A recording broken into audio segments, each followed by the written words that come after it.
Welcome to ETH Daily, a daily briefing on the latest in Ethereum. Optimism announces a second retroactive public goods funding round, Ledger introduces a new hardware wallet, ChainLink Staking goes live, and rwa.xyz launches a real-world asset tracker. All this and more from ETH Daily starts right now.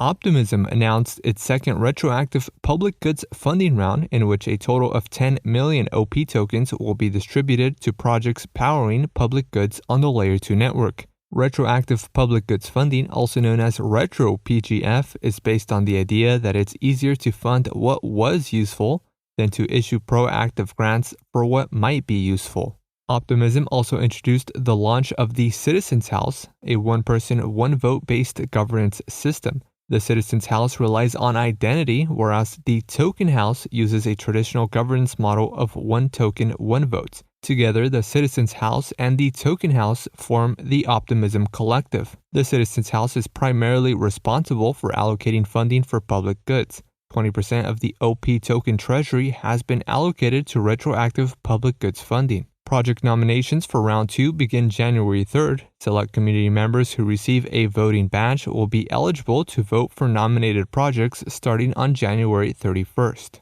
Ledger introduced Ledger Stax, a new hardware crypto wallet that features a curved e-ink touchscreen display. The wallet is currently available for pre-order at a price of $279, with an expected ship date in March 2023.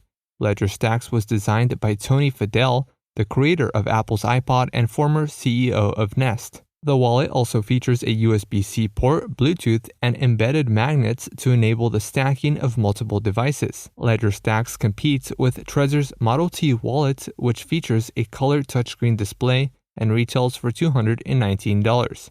Ledger has sold over 5 million hardware wallets since the launch of the company in 2014.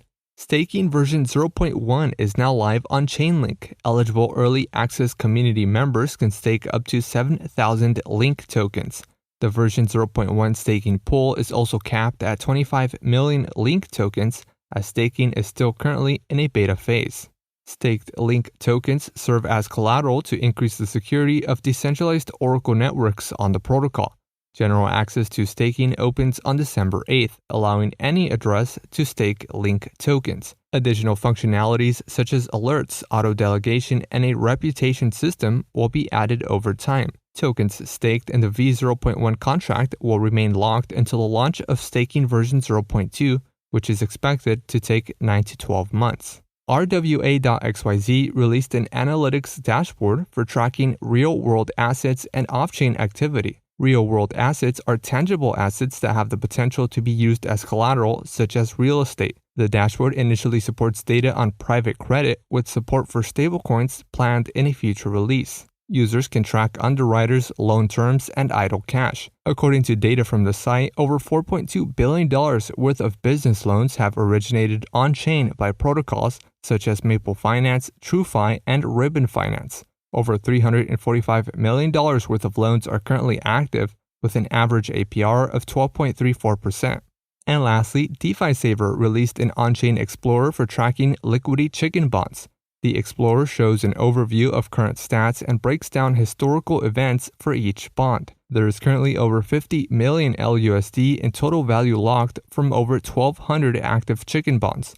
Chicken bonds are NFT-based positions that offer users who deposit LUSD with amplified yield. This has been a roundup of today's top news stories from ETH Daily. You can support this podcast by subscribing and following us on Twitter at ETHDaily. Also subscribe to our newsletter at ethdaily.substack.com. Thanks for listening. We'll see you tomorrow.